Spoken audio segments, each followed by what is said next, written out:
Sud Radio, le 10h midi, mettez-vous d'accord, Valérie Expert. Bonjour à toutes et à tous, heureuse de vous retrouver pour ces 2 heures d'infos avec vous jusqu'à midi pour commenter l'actualité avec Baptiste Desmontiers. Bonjour, journaliste, bonjour, grand reporter.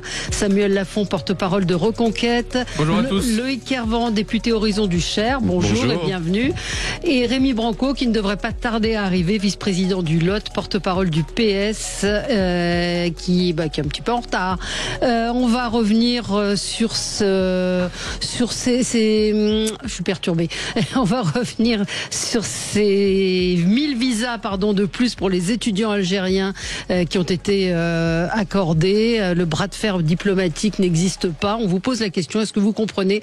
On a 2 otages là-bas, Boualem Samsal et ce journaliste, Monsieur Glaise, qui sont enfermés. Et dans le même temps, la France continue à accepter d'accueillir des étudiants algériens. C'est ce que vous comprenez pourquoi. 0826 300 300. On va revenir sur cette éventualité qu'a laissé entendre, qu'a laissé poindre le Premier ministre, la baisse de la CSG pour que le travail paye. On va revenir aussi sur cette enquête, 750 000 personnes en état de mort sociale. La France oublie ses aînés ou a oublié que la France allait vieillir. Bref, beaucoup de sujets avec vous ce matin. Moi, je vais commencer avec un coup de cœur. 1er octobre pour Octobre Rose et pour m'adresser aux femmes en particulier, leur dire d'aller se faire dépister, d'aller passer une mammographie. C'est important, quel que soit l'âge, quel que soit votre condition. D'autant plus s'il y a des cancers dans votre famille. Moi, j'ai trop d'amis autour de moi qui ne le font pas, dont certaines ont des mères, des grands-mères qui sont mortes de cancer du sein.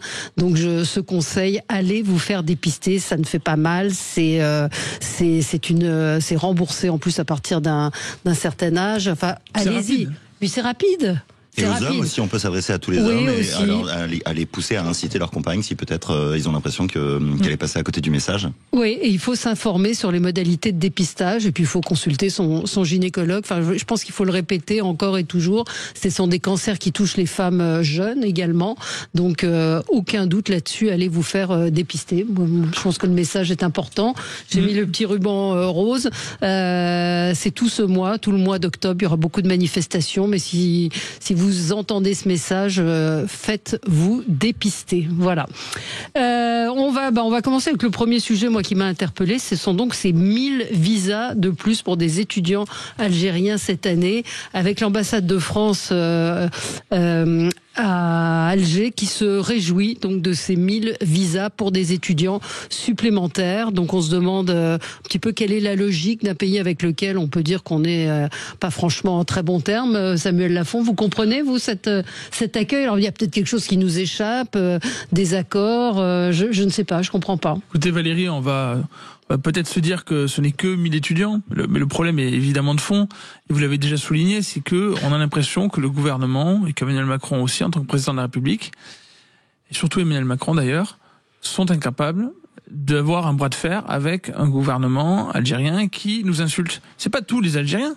C'est pas le peuple algérien en général, les Algériens qui vivent en Algérie, c'est un gouvernement qui se moque de nous, qui nous insulte. Vous savez qu'on a eu des opérations avec des influenceurs algériens qui agissent sur le territoire français, ça a été démontré. Bref, on a l'impression qu'il y a un cumul. Vous avez cité Boualem Sansal, évidemment, l'autre journaliste qui est emprisonné là-bas. Bon, retenu. En fait, cet attentisme, à la fois d'Emmanuel Macron qui pourrait prendre vraiment le sujet à bras-le-cœur et du gouvernement, on va voir quel sera le gouvernement de Lecornu, eh bien, peu importe les effets de manche de Bruno Retailleau, pour l'instant il n'y a pas eu grand-chose, mais malheureusement ça ridiculise notre pays. Non seulement on n'est pas sérieux, les autres pays environnants, évidemment, regardent. Alors, je pense au Maroc, mais les autres pays peuvent regarder est-ce qu'on est sérieux, est-ce qu'on arrive à tenir tête à un pays qui se moque ouvertement de nous.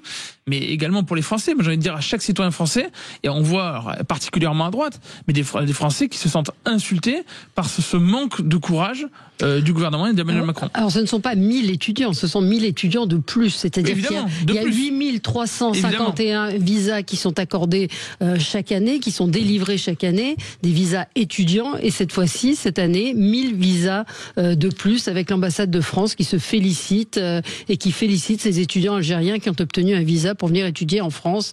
Je ne comprends pas très bien. Baptiste, oui, d'un côté, il y a effectivement, je comprends effectivement cette réaction. Hein. Il y a un bras de fer qui est compliqué. On a l'impression qu'il n'y a aucun bras de fer, même entre la France et l'Algérie.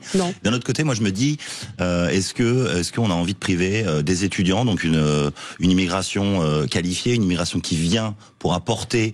On entend souvent beaucoup de critiques vis-à-vis de l'immigration en disant c'est une immigration subie. Là, c'est un choix politique, se dire on accueille des étudiants qui vont venir enrichir nos universités, qui vont venir apporter une valeur à l'économie plus tard, qui vont venir apporter une valeur à la société française. Donc moi je comprends effectivement l'exaspération qu'il peut y avoir vis-à-vis du manque de fermeté que dont l'État français fait part vis-à-vis du gouvernement algérien, mais d'un autre côté, moi sur ce point-là, voilà, moi je trouve que c'est pas une mauvaise chose. C'est des étudiants avec lequel on est en. Non, mais bien sûr, mais vous l'avez dit tout à l'heure, c'est l'Algérie, c'est pas tous les Algériens. Vous l'avez très justement dit. En l'occurrence, qu'est-ce qu'on reproche à des étudiants qui sont de jeunes personnes qui veulent venir faire leurs études qu'est-ce qu'on reproche à Boualem Samsal? Qu'est-ce qu'on reproche aux journalistes? Pour moi, juste, je trouve qu'on ne peut pas mélanger tous les sujets. Il y a un bras de fer à avoir d'un point de vue politique, mais pas pour moi sur les étudiants. Vous avez parlé de ces étudiants-là.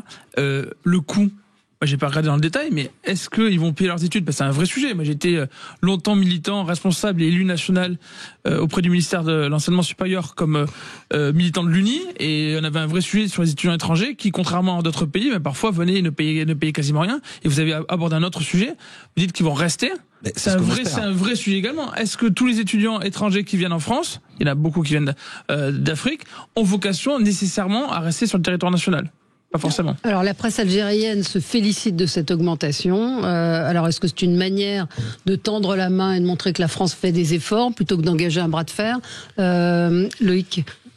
Moi, je trouve tout ça désespérant en réalité. Je trouve ça désespérant d'ailleurs que l'ambassade localement s'en félicite parce que, comme on le disait, il y a un vrai bras de fer. Et moi, je trouve qu'il y a une faiblesse de la France qui est coupable dans ce dossier, dans le bras de fer avec l'Algérie. Et ça, c'est un exemple de plus finalement. Moi, je vais vous dire, je proposerai quelque chose de très simple sur ces sujets de visa. C'est un OQTF accepté par l'Algérie, un visa donné par la France. C'est très basique, mais voilà, c'est dans la vie, c'est comme dans la vie, c'est du donnant-donnant. Il n'y a pas besoin de... Voilà. Mais on a un pays, effectivement, j'oubliais ça, qui refuse de reprendre ces OQTF. Donc, il y a un vrai problème en ce moment dans les relations diplomatiques avec l'Algérie, je le nie pas. Je ne veux simplement pas mettre sur le même point des OQTF, sur le même plan, pardon, des OQTF, qui sont des personnes qui sont en situation irrégulière, qui ont parfois commis des délits ou des méfaits, et à qui on intime l'ordre de quitter le territoire, et des étudiants. On dit tout le temps qu'on subit l'immigration. Là, pour le coup, c'est un choix. Comprennent la responsabilité de leur gouvernement. Mais est-ce qu'en punissant des étudiants, alors la sévérité sur l'attribution des visas. 3/4 des étudiants étrangers originaires d'Afrique ne valident pas leur licence en 3 ans, et un chiffre qui grimpe à 75% pour les étudiants maghrébins. Et donc, malgré leur échec universitaire, une grande partie de ces étudiants étrangers restent en France. Les étudiants asiatiques ont tendance à quitter le pays quand leurs études sont terminées. 8 ans après leur arrivée pour motif étudiant, 61% des Algériens disposent encore d'un titre de séjour en France. Disons-le aujourd'hui. C'est une manière d'immigrer. Puisqu'on aborde le sujet, et évidemment, c'est une manière d'immigrer via les études, avec, comme vous l'avez souligné, des personnes qui ne valident pas pour une grande partie. Il y a aussi une question du niveau. Tout le monde dans le milieu universitaire le sait très bien. Ça permet de remplir des licences, ça permet de remplir aussi des masters, parce que les directeurs de master, ils ont besoin pour maintenir le master d'avoir un certain nombre d'étudiants. Donc vous avez des masters en France qui sont remplis d'étudiants étrangers qui ne valident pas forcément. Et c'est une vraie question, parce que c'est d'autant plus une question que ça coûte. Ça coûte aux contribuables. Vous savez qu'en ce moment, on est en train de parler des dépenses publiques, de comment est-ce que on peut dépenser moins, comment du coup faire payer moins d'impôts et de taxes aux Français. Et là, vous avez un coût, et pas énormissime, mais vous ajoutez tous ces petits coûts, et bien ça fait beaucoup là, in fine. Et en réalité, sur l'Algérie, une place complètement à part dans l'organisation de l'immigration. Et Vous savez, Édouard Philippe a été le premier à dire qu'il fallait dénoncer les accords de 68. Là, au-delà de cette question ponctuelle des 1000 visas étudiants, on a un sujet énorme avec la façon dont on traite l'immigration algérienne. Et c'est l'ensemble de ce sujet qu'il faut adresser. 0826 300 300, appelez-nous si vous voulez réagir à ce sujet, si vous comprenez, si vous vous dites qu'effectivement il faut accueillir ces étudiants parce qu'ils seront une immigration qualifiée, ou si au contraire vous avez un petit peu de mal à comprendre ces réactions diplomatiques, et puis la position de Monsieur Retailleau aussi, qui se fait finalement un peu humilier dans cette affaire. 0826 300 300, à tout de suite. Mettez-vous d'accord, Valérie Expert. Et on est ensemble avec vous pour commenter l'actualité. Nous parlions donc de cette information. Donc le gouvernement français, la France a accepté d'octroyer 1000 visas de plus pour des visas étudiants pour des étudiants algériens. Ça va porter à près de 10 000, en gros 9 000 et quelques étudiants algériens qui vont pouvoir bénéficier de ce visa pour venir en France. Incompréhension, alors que nous avons 2 otages, Boualem Samsal et Christophe Glaise, qui sont toujours détenus là-bas, que l'Algérie refuse de reprendre ses OQTF. Donc comment comprendre cette mensuétude? On en parle avec vous. On a Cédric en ligne avec nous. Bonjour Cédric. Non, on l'a pas. On avait Cédric, oui. Oui, Valérie, vous savez qu'on a dénoncé dès la campagne présidentielle de 2022 avec Éric Zemmour les accords liant la France à l'Algérie, les accords dérogatoires. Vous savez qu'également Sarah Knafo, à l'automne dernier, a dénoncé le coût énorme, la facture de l'Algérie. Alors je vous la donne, c'est 9 milliards d'euros par an. Je vous dis rapidement: aide publique au développement, impayé des hôpitaux publics, fraude aux pensions de retraite, manque à gagner en TVA et en impôt sur le revenu, du fait de transfert de fonds vers l'Algérie, aide sociale aux étrangers algériens vivant en France, logements sociaux, étudiants étrangers algériens, clandestins algériens, délinquants algériens. Alors évidemment, c'est la facture totale, mais 9 milliards par an, 9 milliards. Au même moment où François Bayrou, quand il était encore Premier ministre, voulait supprimer des jours fériés, où il expliquait que les Français devraient être moins remboursés de leurs frais de santé, il est naturel que un très grand nombre de Français se posent la question sur les choix qui sont faits par le gouvernement et par le pouvoir. Et encore une fois, on parlait de bras de fer, on a l'impression qu'il y a 0 bras de fer, et ça nous coûte à tous. Oui, on a Marie qui nous dit quel cinéma, pas de récupération des OQTF algériens, pas de libération de Boualem Samsal et du journaliste, terminer les visas et toutes les visites et voilà, et tous les visas, voilà, ras-le-bol. C'est vrai qu'on ne comprend pas, On a un autre message, Marc Benoît qui dit: bonjour, 1000 étudiants en plus en France, ça prouve que l'Algérie est incapable d'instruire ses jeunes. Bon, c'est peut-être pas, il y a beaucoup d'étudiants étrangers, français qui partent à l'étranger aussi, et 1000 qui resteront en France. Il y en a 8000, Marc, 8000, c'est 1000 de plus, donc il y en avait déjà 8500, je crois, et là 1000 de plus, donc en gros on est aux alentours de 10 000. Rémi Branco, bonjour, vous venez d'arriver. Bonjour. Oui, vous prenez le débat. Moi, je suis pas habitué au métro. Oui, il y a 2 sujets. Il y a celui des rapports entre la France et l'Algérie qui est un vrai sujet, et Boualem Samsal est évidemment un des sujets de préoccupation les plus graves entre nos 2 pays aujourd'hui. Et là, il faut effectivement sans doute changer de méthode et avoir avec le régime algérien une négociation, pour ne pas dire un rapport de force beaucoup plus fort. Et puis il y a le sujet ensuite de ces étudiants. Et le comble serait quand même que ces étudiants qui viennent se former en France soient les victimes collatérales de leur propre régime.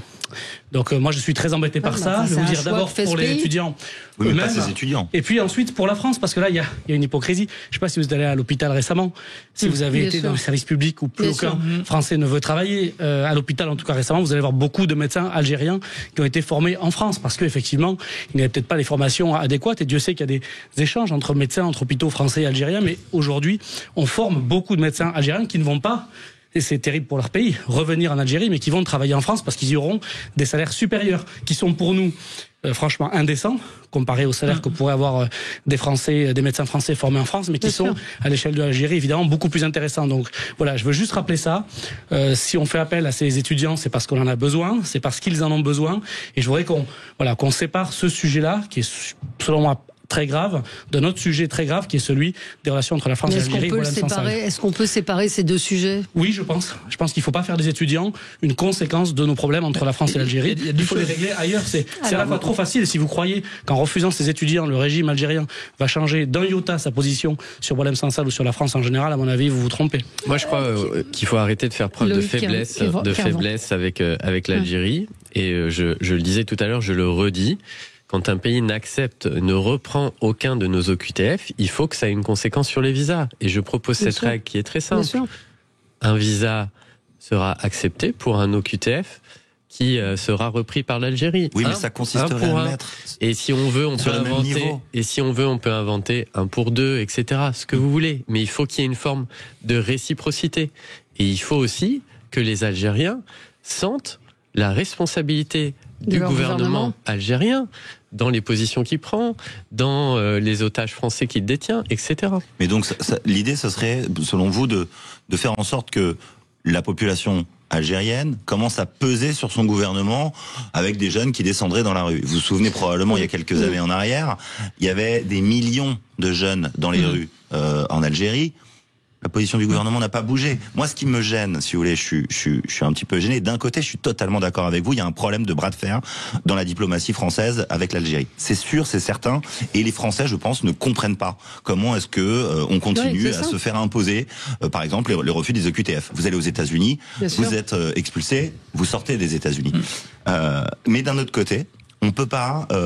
Je trouve c'est gênant de mettre sur le même plan, un OQTF et un visa pour un OQTF, et donc de mettre un étudiant algérien sur le même plan qu'un OQTF. Ça me gêne, et ça consisterait, je trouve, ça pourrait avoir comme conséquence de pointer du doigt les Algériens en tant que tels. C'est parce que vous êtes algérien qu'on vous refuse l'entrée, et non pas le gouvernement algérien. Je préférais qu'il y ait d'autres moyens de pression que celui-ci. Et pourtant, la diplomatie, c'est le rapport de force, et l'attribution des visas, c'est un des éléments dans ce rapport de force. Et je pense qu'on le sous-utilise aujourd'hui. Pardon, mais je vois pas en quoi c'est un élément du rapport de force. Vous arrêtez les visas d'étudiants algériens en France, ça change quoi pour le régime algérien ?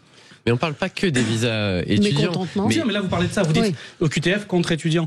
Parlez de ça. Qu'est-ce que ça dans le rapport de force, qu'est-ce que ça change ? Je pose la question sincèrement. Oui, je dis OQTF contre visa. Et vous remarquerez que l'Algérie utilise l'immigration, y compris l'immigration irrégulière, contre la France. Et elle l'utilise aussi comme une soupape de sécurité.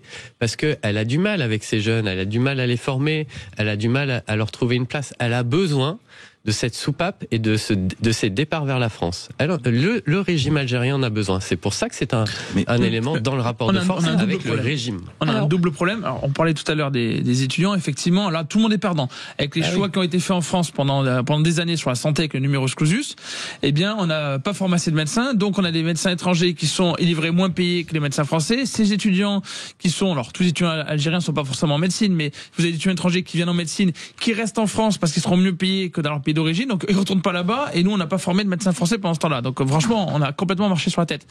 Il est évident qu'on doit avoir un rapport de force. Le problème, vous l'avez souligné un peu tous ici, c'est que est-ce que en mobilisant le peuple aujourd'hui, le peuple algérien, il peut avoir des conséquences sur le gouvernement algérien. Je ne surveille pas directement les scrutins en Algérie. Je ne sais pas, on dira pas plus, s'ils se déroulent exactement comme ils se déroulent chez nous, avec les assesseurs et compagnie. Donc voilà, il y a ce souci-là. D'abord, ce qui compte, évidemment, c'est les Français, c'est le peuple français. Il est normal de se sentir insulté avec ces visas nouveaux qui sont octroyés. Alors là, en l'occurrence, à des étudiants, mais le problème, c'est qu'il faut agir directement vis-à-vis des intérêts du gouvernement algérien en place. Donc, par exemple, les soins, vous savez qu'il y a des personnes qui viennent de l'étranger pour se faire soigner avec les impôts de l'ensemble des Français parce qu'ils bénéficient du service public français. Il y a plein de manières d'agir, et je vous ai listé tout à l'heure des coûts, et on peut couper largement dans toutes ces aides et toutes ces dépenses. Juste un mot, ce qui est dramatique en réalité, c'est qu'on soit en train de débattre de la nécessité pour l'État français de couper le robinet pour 1000 étudiants. On parle de 1000 étudiants. Non, 10 000. 10 000 en plus. 1000 en plus. C'est 1000 en plus. Mais ça veut dire qu'on n'a pas coupé dans les visas. Aujourd'hui, on est en train de débattre de comment est-ce qu'on peut se faire respecter par l'Algérie. Et aujourd'hui, le seul levier qu'on aurait, ce serait couper, interdire ces 1000 visas supplémentaires. Ça prouve, pour le coup, on va être d'accord, une forme de défaillance de l'État français dans son bras de fer diplomatique. Maintenant, je suis pas sûr que ce soit... C'est pas 1000 visas, c'est 10 000 visas, c'est 1000 de plus. Donc il y en a déjà 8000, donc on est à 9300. On a Laurence qui nous appelle de la Grande Motte. Bonjour Laurence. Oui, bonjour. Bonjour. Qu'est-ce que vous vouliez nous dire ? Alors voilà, moi je suis la personne qui est l'administratrice de la page de soutien à Boualem Sansal, qui représente pas loin de 5000 personnes. Voilà. Donc nous diffusons toutes les informations que bien sûr l'on a. Il faut rappeler quand même, alors vos interlocuteurs disent mais ça n'a rien à voir les étudiants algériens qui viennent en France, mais on a envie de dire mais un écrivain non plus n'a rien à voir dans les jeux, voilà. Il faut quand même rappeler aussi que Boualem Sansal on n'a aucune nouvelle depuis plusieurs semaines. Alors quels sont les moyens effectivement de répression? Quels sont les moyens quels moyens peut-on avoir si on accorde 1000 visas de plus? Quels moyens on a alors dans ce cas-là? On peut très bien effectivement se dire que il n'y a pas de relation. Ben si, il y a quand même une relation, parce que accorder des visas aux dignitaires, accorder des visas à des étudiants, c'est quand même aussi nier qu'on a 2 personnes otages dans ce pays avec aucune nouvelle. Mais c'est effectivement, on en est là. Ce que disait Baptiste Desmontiers, on en est là, c'est-à-dire qu'on en est aujourd'hui à imaginer de refuser des visas. C'est la seule aujourd'hui le seul moyen de pression qu'on a sur l'Algérie. C'est dérisoire quelque part. C'est dérisoire, mais est-ce que c'est pas dérisoire aussi depuis pratiquement 1 an de se dire qu'un écrivain qui est franco-algérien, parce que Boualem Sansal est français, reste dans les geôles et nous n'avons aucune nouvelle. Aucune nouvelle.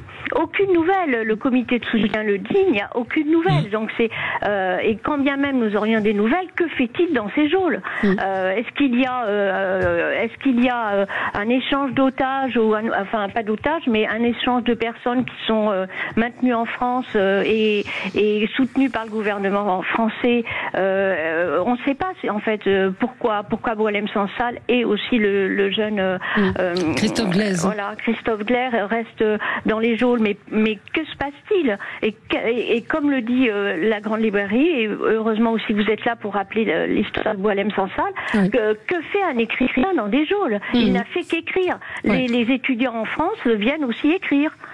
Voilà, les étudiants algériens. Merci beaucoup, merci Laurence de votre appel. On va se retrouver dans un instant, on va reparler d'Octobre Rose. Je vous ai piqué votre coup de cœur, Rémi Branco, et on va parler du gouvernement qui tarde à arriver également. À tout de suite. Sud Radio, le 10h midi, mettez-vous d'accord, Valérie Expert. Mettons-nous d'accord avec vous, nous commentons l'actualité ensemble, ce gouvernement qui tarde à arriver. On nous annonce un gouvernement resserré et on nous annonce également, selon les informations de certains journalistes politiques, qu'on aurait un certain nombre de ministres qui seraient reconduits, comme Bruno Retailleau, Gérald Darmanin, Elisabeth Borne, Manuel Valls. Alors est-ce qu'ils garderaient les mêmes portefeuilles? Est-ce que le Premier ministre qui devait donc annoncer ce nouveau gouvernement hier va pouvoir le faire, puisque visiblement il y a un problème de femmes, il n'y a pas assez de femmes et il n'y a pas assez de personnalités de la société civile. Je ne sais pas qui veut, Rémi. Il n'y a pas assez de projets, surtout. Quand on gouverne un pays, il faut d'abord un projet. Que qui et ensuite, on fait le casting. Mais d'abord, il faut savoir qu'est-ce qu'on veut faire. Et là, ce qui est quand même dramatique depuis maintenant 3 semaines, c'est qu'on n'a toujours pas de projet. On ne sait pas quel budget ce gouvernement veut proposer. Depuis la dissolution, pardon. Depuis même la dissolution, c'est vrai, depuis 1 an. Et là, maintenant, on se retrouve dans une situation où on est en train de se distribuer les postes en se demandant est-ce qu'on va faire resserrer, grand, est-ce qu'il y aura assez de femmes, etc. Tout ça est pathétique. Moi, ce qu'on demande, nous, le Parti Socialiste, au gouvernement, en tout cas à Sébastien Lecornu, c'est pas de nommer des ministres, c'est de proposer un budget, de se mettre autour de la table, ce sera le cas vendredi, et de voir si on peut, oui ou non, travailler ensemble. Aujourd'hui, c'est mal parti. Ce qui n'est pas le cas pour aujourd'hui. Aujourd'hui, c'est mal parti, effectivement. On va dans le mur, et je peux vous dire que si ça continue comme ça, les ministres nommés aujourd'hui, c'est pas la peine qu'ils déballent leur carton. Ils vont pouvoir repartir dans quelques jours. Parce que là, pour l'instant, c'est un bras d'honneur qui est fait à tous ceux qui, dans ce pays, demandent un changement de cap. Non seulement on change pas de projet, on change pas les hommes, on change pas les femmes, mais on voudrait quoi? Qu'on signe aujourd'hui pour ce qu'on a refusé hier. Donc voilà, moi plutôt que le casting, plutôt un projet, un budget, qu'on fasse avancer le pays. Moi, je peux vous dire qu'il y a beaucoup de gens, je le vois dans le Lot, partout où je vais, qui sont exaspérés, qui ont l'impression que on fait du surplace, que au lieu de se dire tous ensemble pour la France, c'est chacun sauf qui peut et sauf ses fesses. Donc voilà, vite, Baptiste. Changeons et mettons-nous au boulot. Je suis d'accord avec vous et je pense qu'il y a aussi pas mal de Français qu'il faut entendre qui se disent on en a un peu ras-le-bol de cette mascarade politique, de ces gouvernements qui montent et qui se défont, de ces partis politiques qui disent je censure, je ne censure pas, etc. Aujourd'hui, honnêtement, on peut pas me taxer d'être politisé partout où je vais. Gauche comme droite, j'entends un ras-le-bol de la classe politique française. Et à un moment donné, je peux entendre que le RN ou le PS ait des velléités de peser sur le futur gouvernement, mais je pense qu'à un moment donné, les politiques devraient aussi peut-être un petit peu se mettre en retrait. Il y a des échéances politiques qui vont arriver derrière. On n'est pas en train de jouer 2027 maintenant. On sait pertinemment qu'avec Sébastien Lecornu, ça ne va pas fondamentalement changer. Mais en réalité, on l'a dit en préambule, ça fait 1 an qu'on n'a pas de gouvernement, 1 an qu'on n'a pas de politique, qu'on n'a pas de budget. On parle du shutdown aux États-Unis, mais le shutdown chez nous, il nous pend au nez. Et moi, j'en ai un peu ras-le-bol aujourd'hui d'entendre que on se distribue les bureaux à l'Assemblée nationale parce que c'est la politique en ce moment. Là, c'est ça. Donc c'est hop, tiens, je te file ce bureau, prends celui-ci. Toutes ces demandes sont légitimes. Mais attends, si tu fais rentrer machin au gouvernement, moi je te censure. Franchement, honnêtement, les Français ont parlé de la ruralité, les Français ils en ont ras-le-bol de ces politiques. De ces politiques. Alors peut-être l'autre député. Oui, non, mais 200% d'accord avec ce qui vient d'être dit. C'est le titre de votre émission. Les Français attendent quoi? Ils disent que vous mettiez d'accord. Mettez-vous d'accord, bon sang, mettez-vous d'accord. Et moi, je trouve ça désespérant d'entendre que là, vous êtes déjà en train de parler de censurer un gouvernement qui est même pas né aujourd'hui, alors qu'on a besoin de stabilité, que tous mes artisans, etc., me disent je rentre plus de devis, que plus rien ne se fait. On va avoir des échéances en 2027 qui vont permettre de traiter les très très grands sujets, les très grandes orientations, la question de l'immigration, la question des aides sociales, la question de l'éducation, les questions de défense, etc. Et si on pouvait juste, d'ici là, arriver à travailler tous ensemble, à amener notre pays jusqu'à ce grand choix démocratique de 2027, mais voilà, et que chacun fasse un effort. Alors explique-moi juste, c'est quoi l'effort qu'a fait Lecornu vis-à-vis de la gauche? Juste un exemple d'effort qu'il aurait fait. Mais d'abord, moi je trouve que Lecornu, il a changé de méthode. C'est vrai. Parce que, vous voyez, moi, François Bayrou, il est arrivé Premier ministre et immédiatement c'était « Regardez-moi, je suis Premier ministre, je fais ci comme Premier ». Là, on a des discussions, vous allez d'ailleurs être à nouveau reçu vendredi. La dernière fois, on nous a rien dit donc. Et voilà. On vous a rien dit ou vous n'avez pas voulu discuter? Ah si, on a discuté. On a eu un Premier ministre qui nous a dit j'entends, je vous ai dit que j'allais faire la rupture, je vais la faire. Et 4 jours après, il nous remet exactement la même copie que la précédente. Il remet pas la même copie. Donc on a l'impression qu'on a écouté mais pas entendu. Il dit qu'il fera pas la taxe Zuckman, mais je veux dire, chacun doit comprendre que nous, on va pas faire le programme qu'on souhaitait faire, et vous non plus, c'est ça. Mais c'est quoi le bout de chemin qui a été fait? Vous me répondez pas. Vous avez vu, il dit que sur par exemple, l'augmentation des impôts, je pense pas que Sébastien Lecornu, naturellement, c'est quelqu'un qui souhaiterait augmenter les impôts. Là, il dit qu'il est prêt à augmenter les impôts. Et qui nous disent lesquels, comment, qui paie et pourquoi faire. Mais c'est pour ça que vous allez le voir vendredi, d'ailleurs. Vous avez vu avec quelle rapidité on est revenu aux négociations, alors qu'on disait en quelques secondes auparavant que le principal problème, et je veux commencer par là, c'est la crise de confiance qu'il y a du peuple envers nos politiques en général. Vous allez peut-être me dire que ça touche l'Europe en général et les pays occidentaux, certes. Ça touche tous les partis, mais d'abord d'autres pays, mais d'abord et avant tout la France, où il y a vraiment une défiance qui se met en place en France. On le sait depuis des années. Un certain nombre de crises par lesquelles nous sommes passés, notamment les gilets jaunes, pas que les gilets jaunes, mais les gilets jaunes, ça a quand même marqué beaucoup de gens. Et en fait, cette défiance, elle ne fait que s'accroître. À droite comme à gauche, effectivement, dans l'ensemble du peuple. Et le problème, c'est qu'on a un système qui est complètement schizophrénique. Aujourd'hui, on dit que va faire le gouvernement, quel ministre va nommer Lecornu. On a une majorité parlementaire qui est légèrement artificielle, qui correspond pas tout à fait à la volonté populaire, parce qu'on a un mode de scrutin, à titre personnel, j'en ai déjà parlé longuement ici, qui transforme complètement les voix au niveau du second tour.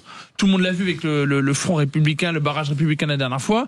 On sait que c'est pas nouveau. Ce type de scrutin modifie complètement les élus qu'on devrait avoir par rapport à la volonté populaire. Il suffit de regarder le résultat des européennes avec un scrutin proportionnel et le résultat des législatives qui ont lieu 1 mois plus tard pour voir qu'il y a une vraie différence en termes de représentation et en termes de sièges, alors qu'en fait ce sont les mêmes électeurs qui n'ont pas changé d'avis du tout au tout du jour au lendemain. Donc ça c'est le premier point, la confiance. Deuxième point, c'est qu'on a un système schizophrénique parce qu'on a une majorité parlementaire qui ne correspond pas véritablement à la majorité populaire.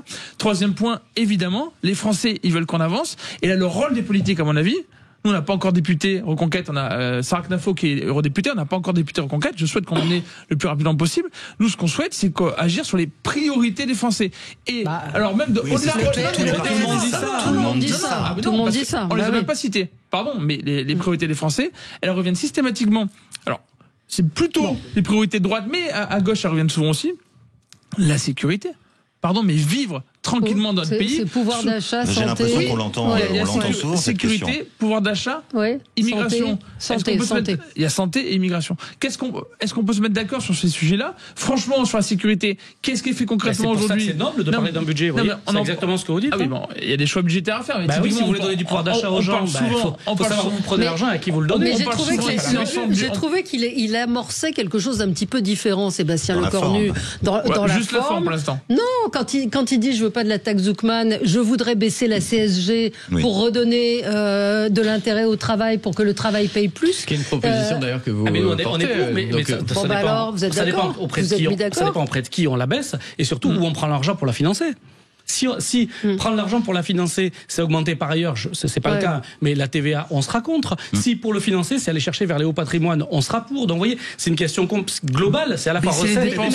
Mais juste un petit retour en arrière à hier, sur le sondage IFOP fiducial Sud Radio Le Pignon, le taux d'intention de vote pour le Rassemblement national, ça vous interpelle pas? Bien sûr que si. Avec un Olivier Faure qui est à moins de 10, qui est à 7, un Raphaël Glucksmann qui est quasi aux portes du deuxième tour aussi. Absolument. Faut le dire. Mais le taux, et ça rejoint ce que disait Baptiste, ce ras-le-bol, ce que nous disait Frédéric Dabi hier, c'est pourquoi pas eux finalement, ils pourront pas faire pire. Moi, ce qui m'inquiète, c'est que je l'entends chez les Lotois qui me le disent, ils ont l'impression finalement que voter ne sert plus à rien, parce que depuis la dissolution, il y a cette impression que ça change rien, c'est toujours la même chose, les mêmes au gouvernement, ils sont pas écoutés. Bon, ils s'en foutent de nous, me dit Marie. C'est pas tant les scores respectifs des uns et des autres à la présidentielle, c'est est-ce que les Français auront encore envie d'aller voter à la présidentielle? Moi, demain, s'il y avait une dissolution, franchement, il y a une fatigue démocratique. Il y a des gens qui se disent mais à quoi ça sert? Est-ce qu'il vaut mieux? Comment on se fait entendre? Les Gilets jaunes se sont fait entendre, il y a eu parfois des violences, ils ont eu quelques réponses. Donc, moi c'est ça qui me gêne, c'est qu'au final il y a des gens qui vont se dire mais comment au final on se fait entendre? Comment je demande plus de pouvoir d'achat? Manifester pacifiquement ça suffit pas, est-ce qu'il faut casser, est-ce qu'il faut tout bloquer? Et c'est cette recherche de solutions alternatives à la démocratie qui me fait peur. C'est pour ça que si là aujourd'hui, franchement personne n'a intérêt à une dissolution aujourd'hui, encore moins à la démission du président de la République, donc si aujourd'hui chacun fait pas des efforts, et la CSG fait partie de ces efforts qui sont nécessaires, franchement on va dans le mur. Et 2027, c'est même pas la peine d'en parler. Vous pouvez avoir demain un boycott de l'élection présidentielle. Enfin, moi, je suis très inquiet de ce qui est en train de se soulever dans le pays aujourd'hui. Moi, ce que je reproche beaucoup aux politiques actuelles, au gouvernement actuel, au pouvoir actuel, en général, c'est que on a des reproches qui sont faits aux Français, en disant les Français devraient faire plus d'efforts là-dessus, il faut passer d'efforts. Finalement, quand on les écoute, les Français, ils veulent vivre du fruit de leur travail. Être libre d'entreprendre, vous parliez des devis qui rentrent plus chez les artisans, on a aussi des problèmes au niveau des ETI, ils veulent de la liberté, qu'on leur fasse confiance, et quand ils regardent ce que fait le gouvernement, concrètement on l'a dit, depuis la dissolution, il n'y a rien qui est fait, il y a beaucoup de discours, et on a l'impression que rien n'avance. Pourquoi je vous parlais des priorités? Vous avez dit oui, et certes on discute des priorités, mais où sont les résultats pour les Français? Est-ce qu'on a le sentiment qu'on ait une amélioration de la sécurité dans le pays? Souvent ici on parle du trafic de drogue qui s'est diffusé partout, y compris dans les plus petits villages de France. Les Français ont pas l'impression qu'il y a plus de résultats là-dessus. Sur la sécurité en général, le fait de pouvoir se promener tranquillement, on parlait des femmes tout à l'heure, de se promener tranquillement dans la rue le soir, on a l'impression plutôt qu'elle régresse. Et pareil pour la justice, pareil pour l'immigration, on parlait simplement de l'Algérie tout à l'heure, mais on a l'impression qu'on se fait marcher dessus systématiquement, il n'y a pas de résultat. Donc d'un côté on a un pouvoir qui demande toujours plus aux Français, qui dit mais continuez de payer, vous serez moins remboursés pour les frais de santé, vous devez supprimer de jours fériés, ce qu'a voulu faire François Bayrou, et de l'autre côté on n'a pas de résultat du gouvernement. Oui, mais justement là, moi je trouve qu'on a un vrai changement de méthode avec Sébastien Lecornu. Il n'a pas pu faire grand-chose, il n'a pas de gouvernement. Mais si je regarde moi ses premières décisions, suppression des avantages des anciens premiers ministres. Très symbolique, pas très que fort. Vous soyez contre. Très fort. Baisse du budget de communication de l'État. Retour en arrière sur un décret qui avait été pris le 4 août, qui pénalisait beaucoup nos petites pharmacies rurales. On va voir sur ce sujet. Oui, mais déjà, il annule le décret, il suspend la baisse des remises. Vous avez vu qu'il diminue le prix des médicaments, ce qui va pénaliser les pharmacies. Donc, il trouve un accord avec les syndicats de pharmaciens. Donc, moi je trouve tout ça, c'est des très très bons signaux, et ça va dans le sens, ce sont des mesures symboliques. Oui, mais c'est symbolique, c'est anecdotique. C'est sûr que sur les avantages, il tranche avec Bayrou qui avait pris un jet privé pour aller au conseil municipal de Pau. Là, c'est vrai qu'il y a une vraie rupture. On se retrouve dans un petit instant. On va parler avec vous de France Télévisions. On va parler des agriculteurs et du Mercosur. Et puis on va encore parler de Fils 2. À tout de suite. Sud Radio, le 10h midi, mettez-vous d'accord, Valérie Expert. Allez, on va changer de sujet. Rémi, je vous ai un peu piqué votre coup de cœur, mais vous vouliez parler d'Octobre Rose, mais peut-être pas de la même manière que moi. Donc je rappelle dépistage pour toutes les femmes. Scandale du fait que les dépistages ne soient plus remboursés à partir de 75 ans. Or, les femmes ont des cancers du sein après 75 ans. J'en ai parlé avec plusieurs médecins qui ne comprennent pas cette mesure, mais vous vouliez revenir sur ceux qui sont mobilisés pour ce mouvement, cette action. Oui, merci Valérie. Depuis quelques années, le mois d'octobre dans nos campagnes rime avec une grande mobilisation, village par village, pour Octobre Rose. Et moi, je voudrais tirer un grand coup de chapeau à ces femmes, mais aussi ces hommes qui s'engagent pour Octobre Rose, à ces associations qui partout organisent des marches, des courses, des ventes aux enchères, bref, tout ce qui peut sensibiliser la population effectivement au dépistage du cancer du sein. Et je trouve que cette mobilisation est formidable et donne quelque part un peu d'espoir, parce qu'on a l'impression aujourd'hui que les Français se découragent de beaucoup de choses, qu'on fait de moins en moins de choses ensemble, que les associations ont du mal à fonctionner, que l'engagement diminue. On voit que quand c'est pour une cause aussi importante qu'Octobre Rose, tout le monde se mobilise, quel que soit son milieu social, quel que soit son âge. Et je vois ce week-end, je vais passer tout mon week-end quasiment à aller remercier toutes les femmes et les hommes et aller courir, à aller marcher dans tous les villages du Lot. Et voilà, je trouve que c'est quelque part, alors peut-être mauvais signe, ça veut dire qu'on manque aujourd'hui d'investissement public de ce côté-là, mais aussi témoin d'un grand engagement des femmes et des hommes de ce pays qui savent se mobiliser quand il le faut. Donc je voudrais vraiment tirer un grand coup de chapeau à toutes ces associations, à tous ceux qui se bougent dans les villages. Oui, je sais pas, j'imagine que vous le constatez oui, aussi. Moi-même, dimanche matin à 6h, dans mon petit village d'Orcenay, je prendrai mon poste à l'ouverture des inscriptions et au ravitaillement, parce qu'on organise une rando VTT et une marche. C'est un village de 250 habitants et c'est exactement ce que disait Rémi Branco. C'est ça qui est beau. C'est tout un pays qui se mobilise sur une cause et c'est très vrai en ruralité. J'en profite pour dire que l'engagement associatif en ruralité, c'est vraiment très fort. C'est encore plus fort qu'en ville. C'est une des spécificités de la campagne, en partie parce que ça remplace malheureusement des services publics qui sont moins là, mais ça remplace aussi une partie du secteur privé. Pourquoi on fait des comités des fêtes, des trucs et tout? Parce qu'il n'y a pas un bar dans chaque village et donc il faut faire la buvette, etc. Et voilà, je trouve que c'est aussi le moment de dire qu'on a une belle ruralité qui s'engage et qui est magnifique dans cet investissement pour les autres. Puisque vous avez fait de la pub pour votre village, je voudrais dire que ce week-end, je serai après ça et mon cul pour Octobre Rose pour les encourager. Très bien. Et d'ailleurs, c'est admirable de voir toutes ces associations, tous ces gens qui se mobilisent, mais quand on n'est pas dans une association, quand on est un simple citoyen, aller au spectacle, aller participer à ces randonnées, à ces rassemblements, parce que peut-être, et c'est peut-être pas le moment de polémiquer, mais peut-être qu'on manque de moyens, mais en tout cas ça permet aussi de lever des fonds, ça permet de récupérer de l'argent, ça permet de mettre en avant des projets qui parlent, etc. Donc effectivement c'est un mois entier, c'est pas juste le premier week-end, il va y avoir des spectacles dans les théâtres pour ceux qui sont dans les grandes villes, et ceux qui sont effectivement dans des communes plus rurales, il y a des actions. C'est le premier cancer et première cause de mortalité chez la femme. La prise en charge précoce d'un cancer du sein de petite taille, c'est 99% de chances de guérison 5 ans après le diagnostic. Donc il y a des progrès considérables qui ont été faits. Une femme sur 8 est touchée par un cancer du sein au cours de sa vie. Ce sont des chiffres qu'il faut entendre. Il ne faut pas avoir peur. Au contraire, plus vous allez tôt vous faire dépister, plus vous avez de chances de guérir. Et c'est ce qui est important. Vous pouvez faire un don d'ailleurs à cancerdussein.org. Il y a plus d'1 million, 13 millions et demi qui ont été reversés pour soutenir la cause de la recherche sur le cancer du sein depuis la création de l'association. Vous avez tout dit, Valérie, en parlant de dépistage précoce. Et c'est pour ça qu'il est fondamental d'aller voir dès qu'on peut son médecin pour se faire dépister. En fait, le parcours est connu et on sait comment faire. Donc, faut juste se dire, ok, on le fait. Voilà, on n'attend pas de demain pour prendre rendez-vous. On peut le faire tout de suite. Moi, ça me fait penser, malheureusement, on en parle souvent ici, mais aux déserts médicaux qui se multiplient partout. Parce qu'en fait, là, on parle du cancer du sein, mais il y a plein de Français qui ne se font pas dépister, qui ont d'autres maladies, qui ne peuvent pas faire de prise de sang, qui n'ont plus de pharmacie, et des pharmacies qui ferment, qui n'ont pas accès à un ophtalmo, qui n'ont pas accès à un dentiste. Et après, qui ont des problèmes plus graves qui se mettent en place parce qu'ils n'ont pas soigné une dent qui était carriée, par exemple. Et ça se développe de plus en plus dans notre pays, et notamment dans la ruralité, dans ce qu'on appelle dans les quartiers populaires, dans la France périphérique, et dans les quartiers populaires.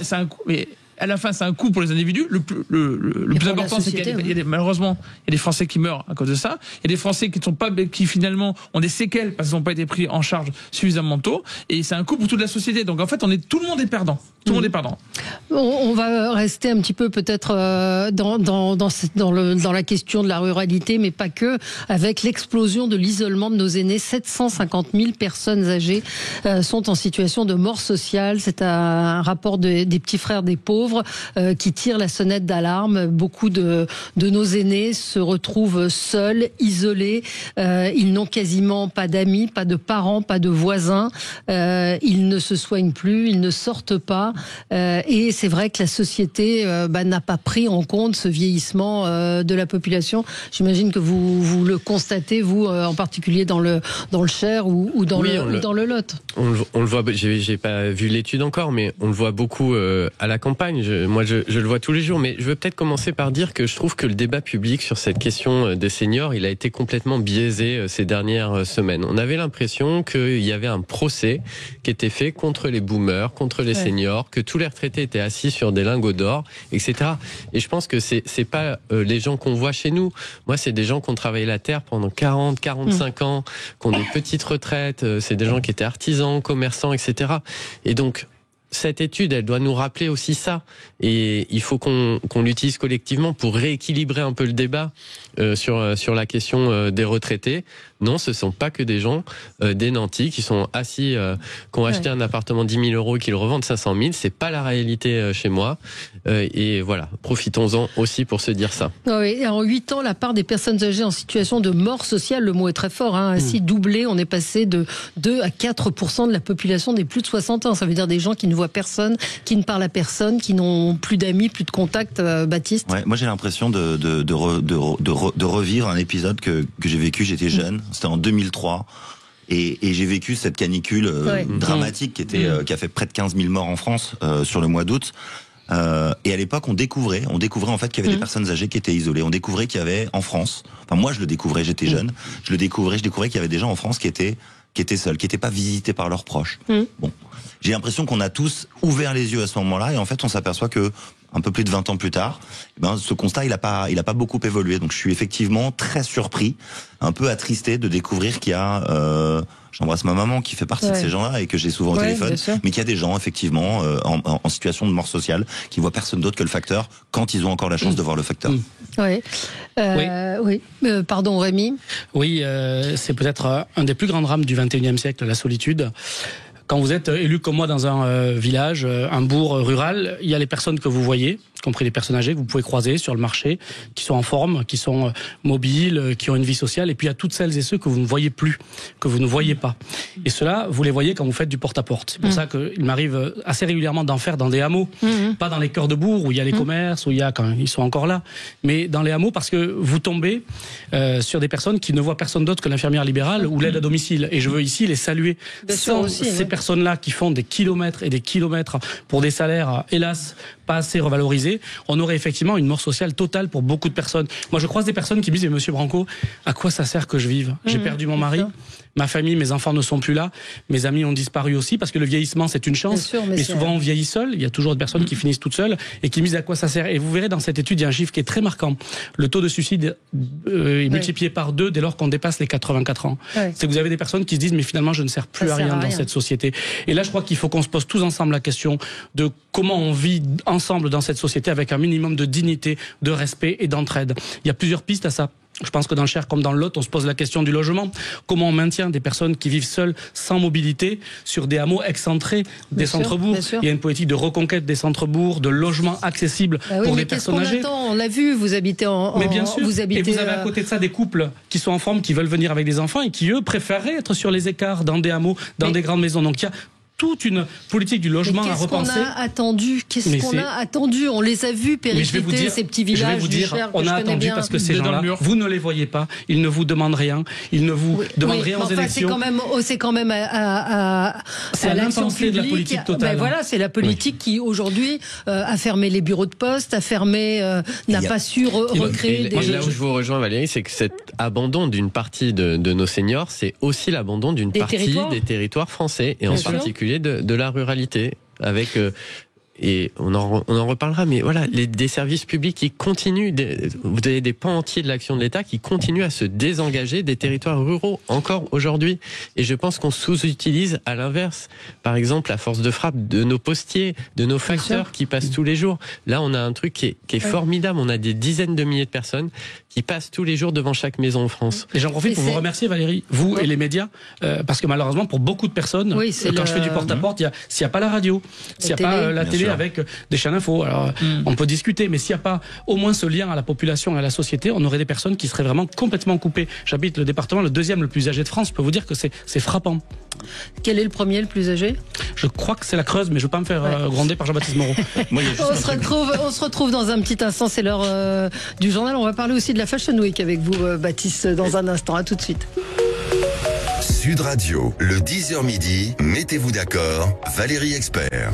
De retour avec vous dans le studio de Sud Radio. Nous commentons l'actualité ensemble avec Baptiste Desmontiers, journaliste grand reporter, Samuel Lafont, porte-parole de Reconquête, Rémi Branco, vice-président du Lot et porte-parole du PS. Et vous avez publié Loin des villes, loin du cœur. Ça en est en plein dans le sujet aux éditions de l'Aube. Si vous voulez effectivement comprendre un petit peu les territoires, il faut lire votre livre. Et Loïc Kervan, député Horizon du Cher, nous parlions donc de ce rapport des petits frères des pauvres, qui raconte la détresse des personnes âgées, une explosion de l'isolement de nos aînés, 750 000 personnes âgées en situation de mort sociale. Vous vouliez réagir également, Samuel Lafont? Oui, parce qu'il n'y a pas de solution miracle et le problème est multifactoriel, mais il faut qu'on agisse partout où on peut agir. Évidemment, il y a un vieillissement de la population. Il y a, on le disait, parfois des liens familiaux qui se distendent.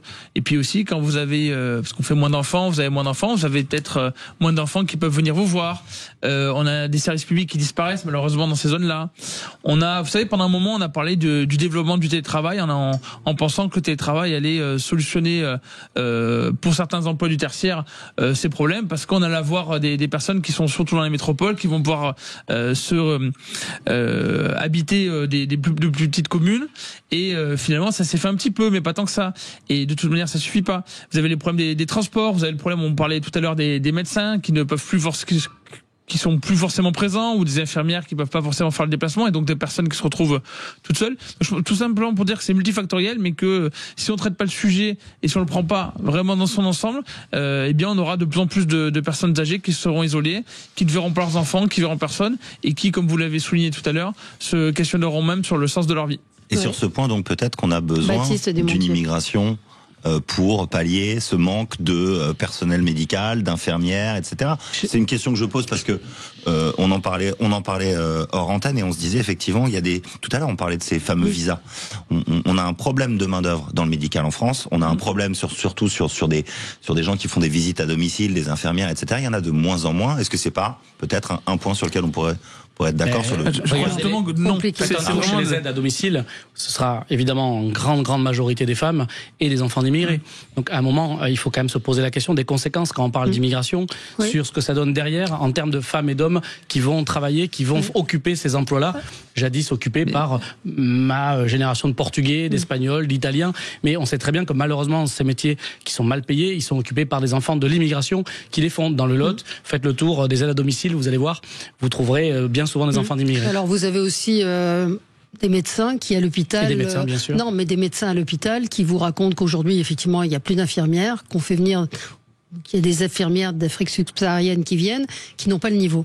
Effectivement, parce qu'on ne donne pas les moyens de former, de mettre à niveau, et ça c'est un vrai sujet. Sauf qu'elles sont aujourd'hui dans les hôpitaux, qu'elles ont une moyenne de 7 sur 10 à 7 sur 20 à des examens, et que moi je connais un médecin qui a arrêté sa pratique à l'hôpital en disant je ne veux pas prendre de risques avec des gens qui ne sont pas formés et qui n'ont pas le niveau. Mais on est dans un tel désert aujourd'hui médical qu'on est... De toute manière, on a déjà testé et on a vu les conséquences de l'immigration. Les Français n'en veulent pas depuis des décennies, ils le disent. Maintenant, ce rôle du politique d'écouter les Français, si on est démocrate. Attendez, mais moi, les lotos, ils préfèrent avoir une domicile d'origine immigrée plutôt que personne. Et de stopper l'immigration. Mais l'immigration massive a des conséquences très graves. Non mais on parle pas d'immigration massive. Écoutez, elle a des conséquences très graves. Vous avez, si vous voulez regarder d'autres pays, il y a d'autres pays qui sont confrontés justement à ce sujet, au vieillissement de la population. Vous regardez le Japon, les Japonais ils refusent l'immigration comme les Français. Et bien au Japon, vous avez très peu d'immigration. Ils sont en train de réfléchir à d'autres solutions pour justement parler des personnes âgées qui sont isolées, pouvoir vivre avec leur famille, les rapprocher, des solutions en termes de logement. Vous parlez vous-même du logement. Il faut arrêter avec ce délire migratoire qui ne résout rien et qui aggrave tous les problèmes qu'on a déjà. On va Loïc, votre coup de cœur ou coup de gueule? Oui, c'est un coup de gueule qui me brise le cœur pour le coup, parce que lundi j'étais avec des collégiennes à la sortie de leur collège dans un petit village du sud du Cher qui s'appelle Le Châtelet, et qui pleuraient dans mes bras. Je voyais même un des journalistes caméramans qui pleurait avec elles, parce qu'elles venaient de recevoir une lettre dans leur journée de cours leur annonçant que le président du conseil départemental du Cher avait décidé de fermer leur établissement. Et voyez, ça fait un petit moment là qu'on parle du recul des services publics, etc. Souvent l'État est accusé, et moi je comprends pas qu'une collectivité locale, dans un département qui est très rural comme le Cher, puisse prendre ce genre de décision. Il y a 106 élèves dans ce collège. Et on dit que parce que leurs résultats ne sont pas assez bons, et les petites pleuraient, elles disaient « on ferme mon établissement parce que je suis trop nulle, parce que j'y arrive pas ». Et en quoi ça va les aider de les mettre dans des classes où il y aura plus d'élèves, de leur faire 30 minutes ou plus de quart chaque matin? Donc vous voyez, c'est ce genre de décision, sans aucune concertation avec les élus locaux, sans en avoir parlé au maire, sans en avoir parlé aux conseillers départementaux. Ce genre de décision, ça me révolte, et c'est mon coup de gueule de ce matin. Oui, non, mais c'est des décisions on peut en complément apporter un coup de gueule sur le financement des collectivités rurales par les gouvernements depuis 2022 et voire 2017. On peut en parler du pacte de Cahors d'Édouard Philippe, on peut en parler de la baisse des dotations pour ces collectivités.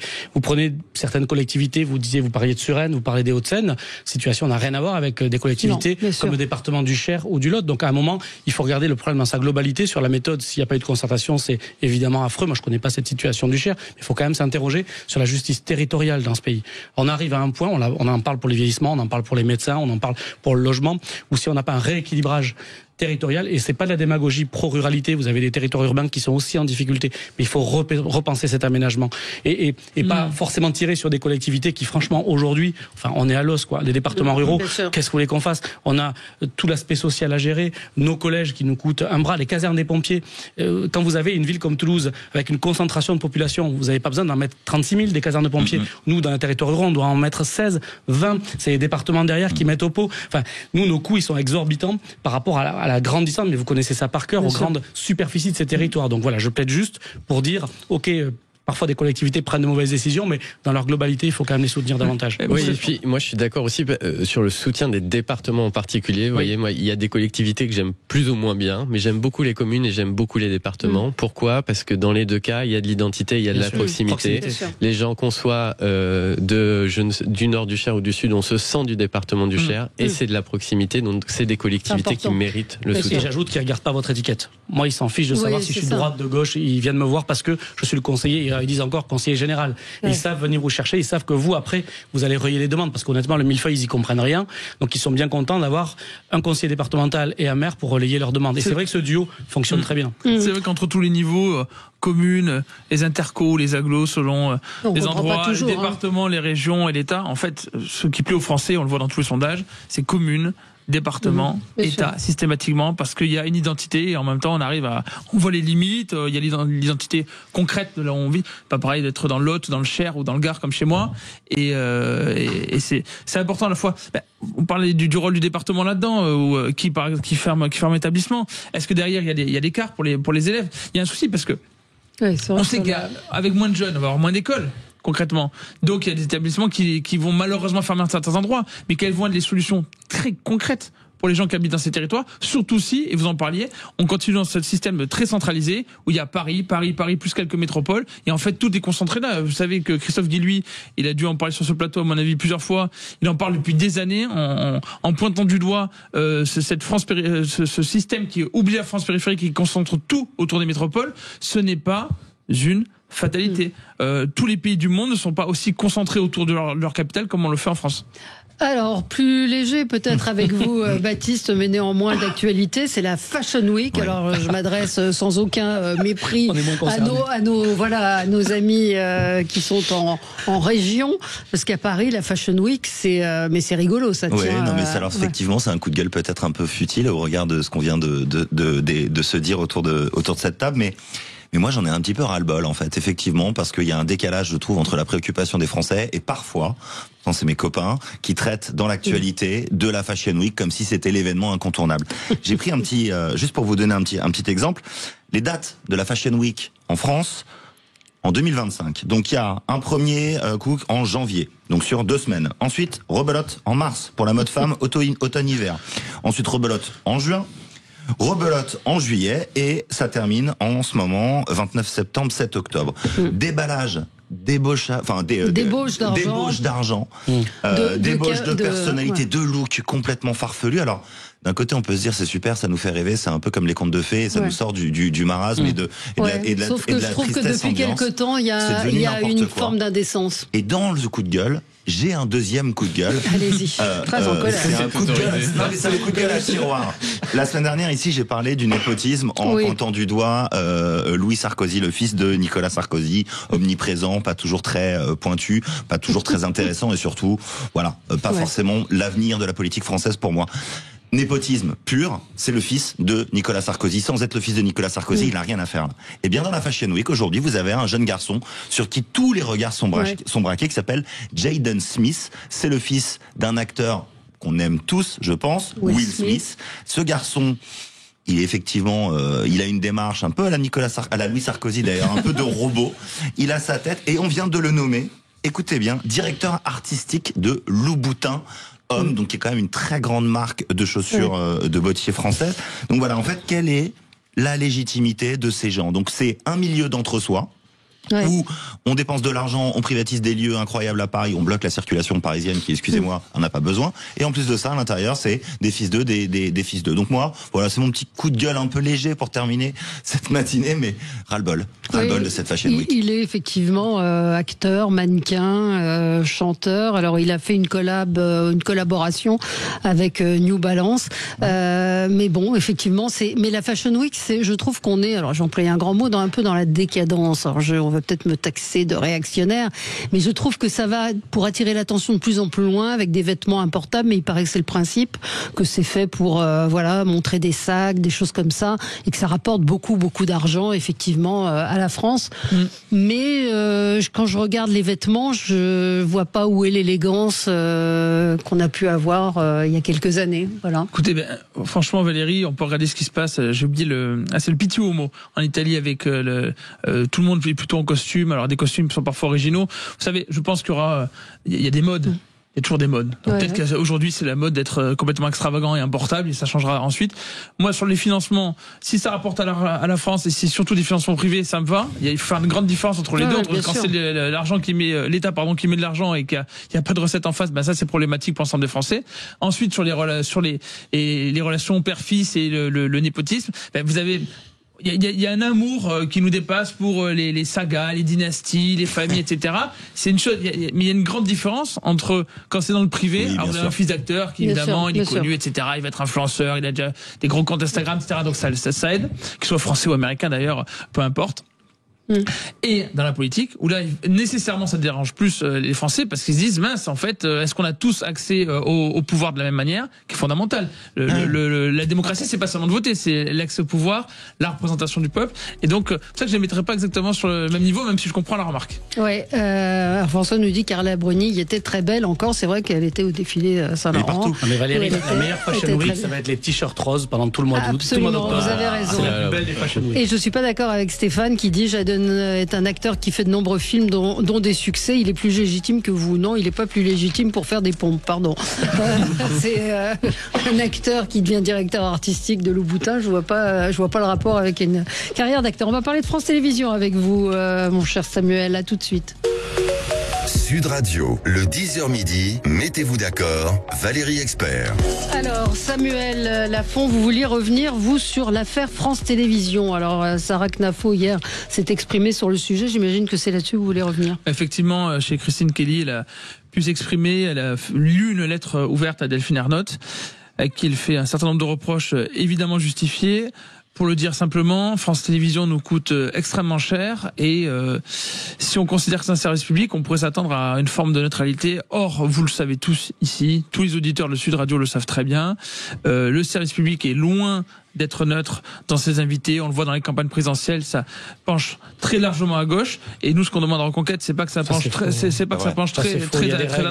largement à droite. C'est simplement qu'il y ait plus de neutralité. C'est pour ça que Sarac Nafo a demandé la privatisation du service public de l'audiovisuel. Et en plus de ça, j'ai envie d'ajouter que Delphine Ernotte, elle a une réaction un peu particulière parce que je sais pas pour qui elle se prend très concrètement. Elle a commencé à attaquer CNews.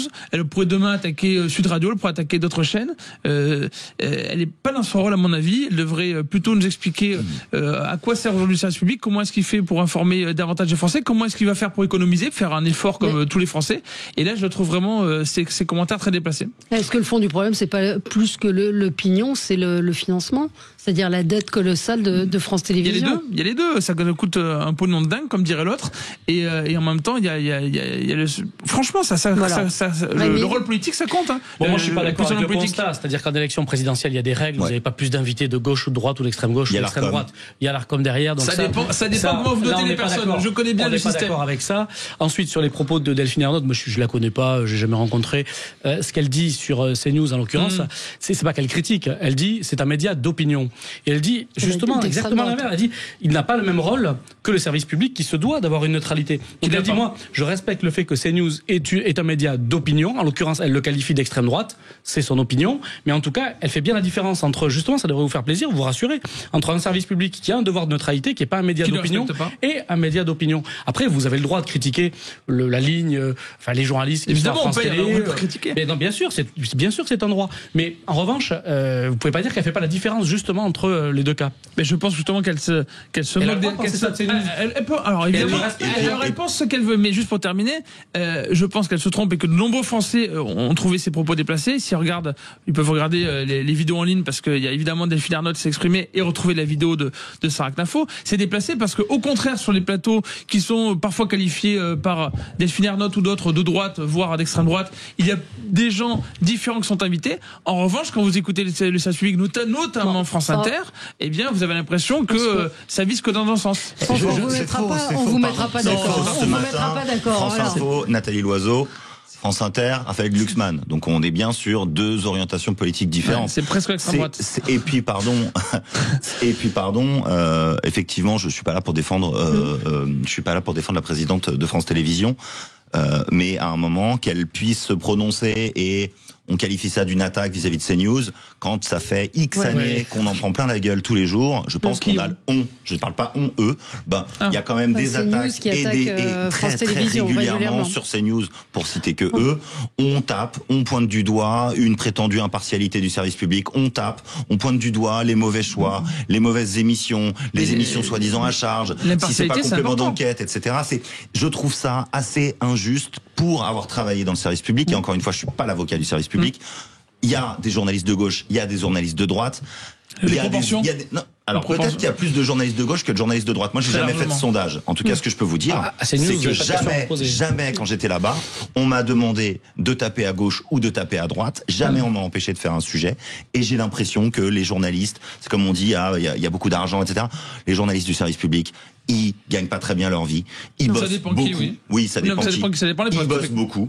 Et ensuite, ils sont pas en croisade, en mission pour faire élire une personne ou une autre. Mais fondamentalement, la question, c'est la question du financement, pour moi, du service public. Oui, mais le service public n'est pas là pour... Loïc Carreur, il est là pour respecter. C'est fondamental. Mais quand vous faites des CDD pendant 40 ans, ce qui arrive à France Inter, c'est pas possible. C'est inadmissible, ça.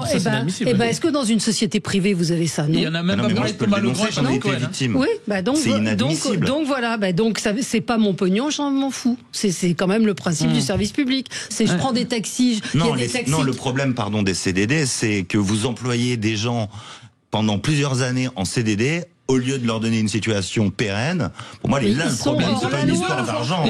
Ils sont hors la loi, je veux dire. Ils sont hors la loi dans plein de situations, je vous confirme. Oui, et donc il y a un problème. Il y a un problème parce que les gens qui sont en CDD pendant 40 ans, ils font quoi? Ils portent plainte au prud'homme et ils récupèrent 500 000 euros, comme c'est le cas de certains journalistes qui sont virés comme des malpropres après des années. Oui, c'est sûr. Les taxis qui attendent 11 heures. Est-ce qu'il y a une boîte en France où il n'y a pas un patron qui dit il y a un problème? avec le fait d'être partiel. Non, partiel. moi je dis que le problème il est sur le financement. Tout à fait. Loïc Caron. Oui, moi je pense qu'il y a plein de dépenses notamment. Il y a des questions de rémunération, il y a des questions de dépenses injustifiées, etc. Ça mérite d'être regardé parce que c'est la dépense publique, c'est l'argent des Français, c'est important. Mais de manière générale, je trouve que le débat sur les médias, il est triste en ce moment. En gros, la gauche dit, il y a que des télés d'extrême droite ou de droite. Et c'est terrible, on peut plus, voilà. Et la droite dit, tout le service public est de gauche. Mais c'est dommage de penser comme ça. En fait, de tout temps, il y a eu de la presse des deux côtés. Il y a eu des époques, avec une presse de droite, une presse de gauche, etc. Et c'est très bien comme ça que tout le monde, qu'il y ait des opinions diverses qui puissent s'exprimer. Et après, regardons comment l'argent est dépensé. Ça, oui. Et c'est toute la différence sur le public. On n'est pas beaucoup, mais j'y vais avec plaisir. Je sais que sur le plateau, il y a une ligne éditoriale qui n'est pas la mienne, mais qui accepte le débat et j'y vais volontiers. Et moi, je pense qu'on ne peut pas mettre CNews et le service public sur le même niveau. On peut penser que le service public est un peu à gauche, etc. Je peux l'entendre.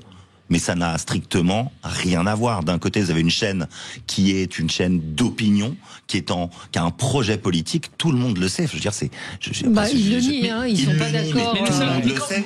Tout le monde le sait. Il y a un projet politique.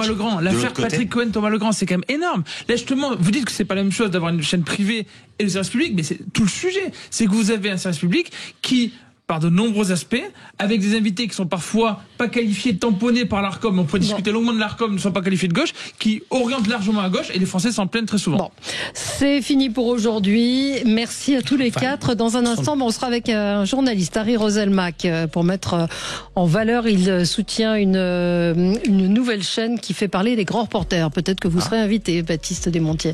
À tout de suite sur Sud Radio.